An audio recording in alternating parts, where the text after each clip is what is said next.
Hi, this is Laura at the Oil Ranch. Welcome to my kitchen. Today I'm going to show you a great way to make quick mozzarella cheese. I like to do this with the leftover skimmed milk from when I make butter. And then I just add a little bit of extra whole milk to it and that's fresh raw milk from our beautiful milk cow, Susie. We love Susie. So without further ado, let me show you how it's done. It's really easy and it makes awesome cheese. First of all, if you're going to have a milk cow, you need to have some serious equipment to deal with all of the milk you're going to get. And this is my 5-gallon stainless steel pot, and I love it. It's got the double bottom to it so that it absorbs the heat and diffuses it, and I don't have to worry about burning the milk. So here's 7 half-gallon jars. Out of 6 jars, I skimmed the cream off to make my butter, and then I added enough milk so that I would have a 3-gallon batch of mozzarella cheese. So I put my cold milk in here, and for each gallon, this is the quick method. There's several methods. This is fast and dirty, and it makes great cheese consistently, so I like it. For every gallon of milk, you add, sorry, kiddos, Otis, go in there. For every gallon of milk, you add 1 teaspoon of citric acid to about 1/2 cup of water. So this is 3-gallon batch, and I added a tablespoon of citric acid, dissolved it, and I'm going to add that to my milk right now. Also, since I'm using cow's milk and not goat's milk or not water buffalo milk, I like to add lipase powder to it. Now, lipase powder is what gives this kind of cheese its really good bite, or its signature taste. If you don't add this to your mozzarella and you're just using cow's milk, it'll be a little bland. This comes in a powder, as I showed you, and it's a 1/4 teaspoon per gallon of milk. So with 3 gallons, I added 3/4 teaspoons to a 1/4 cup of water, and I let it sit and dissolve for 20 minutes, and that'll make the taste more potent. And this is the point where you add the lipase. Just pour it in there. And then you need to get a spoon and stir that up really well. When you're stirring milk to make cheese, you not only need to make the swirling direction like this, but you have to stir it up and down, and do that at least for 30 seconds so that you can get a good mix.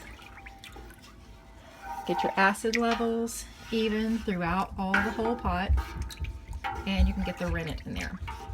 Now what we're going to do is we're going to heat the milk and slowly raise its temperature up to 90 degrees Fahrenheit. Now, a cheese-making thermometer is critical. And I really like this little instant read thermometer that I got online. I'll put the link in the blog article. It's great. It clips onto the side of my pot. It goes down into my milk, and I can keep tabs on it. And this pot is awesome. I can heat my milk on a medium-high setting, and I don't have to worry about it scorching. So it rises at a nice even temperature. Just go back and periodically check. I let my milk sit out while I was making my butter, so that's why we're starting at about 56 degrees. It's been sitting out for about an hour, but that's fine. It's not going to cause any problems. So I'm going to come back when we're heated up to 90 degrees and show you the next step. Most of cheese making is just hurry up and wait. So if you've got something else to do, you can totally do that while you make cheese. Alright, so the milk has reached 90 degrees, and now it's time to add the rennet. You can get rennet tablets or liquid rennet. I prefer the liquid rennet because it gives me, I feel like I have greater control in being consistent rather than breaking tablets into 1/2 and 1/4.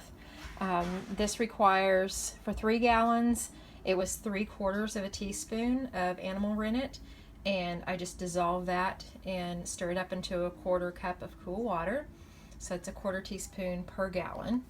And Now I'm going to add this to my warm milk, and it's very important that you stir this for a good 30 seconds in that up and down fashion that I was telling you about, because this is the catalyst that helps the curds form in the milk. So we're about to form our mozzarella curds. The milk has been acidified with citric acid. The lipase was added for flavoring, and now we've added the rennet. We're going to stir it, make sure it's really nice and mixed up good with this up and down stirring action. Then we're going to put the lid on it, and we're going to wait for about 8 to 10 minutes undisturbed and let the curds form. And that's the really cool part. You'll like that. So I'm going to stir this and put a lid on it, and I'll come back to you when we have curds. Okay, so we've gone away and left it, and now you can see the curd has formed. See, there's a kind of a layer of clear liquid above the curd. That's the whey. And what we're going to do now is we're going to cut the curds. So get a big knife, it's a long blade, and we're going to go through, and you can see we're just cutting these curds. And this is about every 3/4 inches. I'm making a cut all the way to the bottom.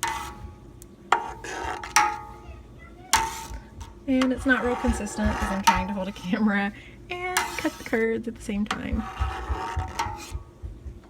But you get the idea. We want to kind of get them uniform in size so that they release their whey consistently, because that will that controls how tender the cheese is. The cheese can get very rubbery and hard in some curds, and then stay too moist in others if they aren't a consistent size. So you kind of do in a checkerboard pattern, go all through. And then I also like to go through and do this at a slant, at an angle, because right now you've got like tall skyscrapers of cheese in your pot, and you go through like this, kind of cuts those skyscrapers a bit. And then do this a couple of times from different angles, all the way to the bottom of the pot.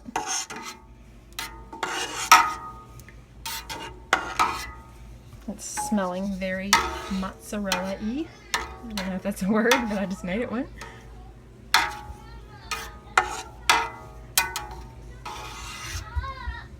Okay, so those are chopped up pretty well. Then I'm going to stir it for a little bit.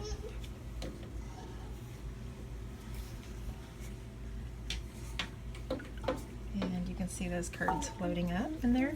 They're about the same size. So we did pretty good. If I see a chunk here and there that's kind of bigger, then I'll chop it with my wooden spoon. We have wonderful mozzarella curds. Oh no! I looked away, I had to sneeze. We're keeping it real. Alright, now I have this big, it's actually I think a pasta strainer, but I love the scoop for cheese making. So I just reach in, get a big scoop of cheese curds. Now we don't cook these curds. In some other cheeses that are more firm, you would, like the cheddar cheese. But here we just want to scoop out these nice tender curds, and we're going to heat them until they're about 140 degrees, and then we're going to stretch them. Mozzarella is a really interesting cheese because it doesn't take on that stringy, wonderful characteristic until we physically stretch the cheese. So you have to pull it like a taffy pull. Yeah. Oh, no, I can't take that right now, darling. I'm gonna take it. My 2-year-old found the Easter candy stash, and she's wanting me to open up all kinds of candy for her right now. All right, I'm only gonna do about half these cheese curds at a time because I'm making 3 pounds of cheese, and that's a lot of curds to deal with. So I have this bowl of partially drained curds. I'm going to drain the rest of this whey off of it back into my pot because my pigs and chickens really like it. It's good for them, has some protein in it. And I'm going to heat this in the microwave. Oh no, yes, I said it. I'm using the microwave, but I'm going to heat it for about 1 minute. And then I'm going to drain off the whey, and I'm going to repeat that. I'm going to heat it for increments of 35 to 45 seconds, depending on your microwave strength, about 3 times, because we've got to get these curds to about 140 degrees before they'll stretch. And I'll show you as we go along. All right, draining and then microwaving. Okay, I've heated the curds twice and drained the whey, and this is what I'm getting. So the curds are starting to stick together, but they're not really stretching yet. They're not quite hot enough, but I'm mashing them and kind of kneading them a little bit. And you see there's lots of whey being released. So I'm just draining that off, and it's probably going to take 2 more heating cycles of 45 seconds. If you're making a 1-gallon batch, then I would do no more than 30 seconds at a time. But I have a larger mass of cheese, so I'm using 45-second intervals. Okay. Now the cheese has been heated up. Chloe, hush. The cheese is heated up. It's nice and stretchy, and so I've sprinkled in my salt, and I'm going to knead it. And so as you knead it, you can see that some more whey comes out of it, but it has to be stretched back on itself, and that pulls those proteins in the cheese and lines them up so that you'll get that stringy, classic mozzarella character. Okay, so after you knead it just a little bit, you can form it into a log and then place it into a bowl of cool water. Okay, I'm going to knead up the other batch, and I'm going to make them into little bite-sized balls so that I can make marinated mozzarella cheese. Okay.